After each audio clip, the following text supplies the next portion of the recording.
Selanjutnya kita ke Moskow. Kebun binatang Moskow, Rusia kedatangan anggota baru yaitu 2 ekor panda. Satu betina, satu lagi jantan. Kedua panda yang bernama Rui dan Ting Ting ini merupakan hadiah dari Presiden Cina Xi Jinping untuk sahabatnya Presiden Rusia Vladimir Putin. Perkenalkan, ini Rui dan Ting Ting. Panda jantan dan betina ini baru sebulan menghuni kebun binatang Moskow, Rusia. Tapi keduanya sudah bisa beradaptasi dengan baik.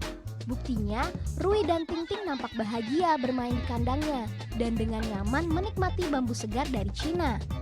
这两只如意就比较大大咧咧的大方，一过来很快就能适应对人，对这些环境很快就适应了。丁丁稍微胆小一点，然后但是我们这个饲养员跟它接触的比较多，然后把食物切小了一块块喂它，然后让它熟悉我们的气味，熟悉我们的人，很快也能适应。然后他们这边几天内就应该适应了这边的生活。 Rui dan Ting Ting didatangkan langsung dari Cina. Keduanya akan menghuni kebun binatang Moskow untuk proyek kolaboratif selama 15 tahun. Harapannya, pasangan panda nan lucu ini mampu menarik jutaan pengunjung di tahun-tahun mendatang. Harapan lainnya bisa mempererat hubungan Cina dan Rusia.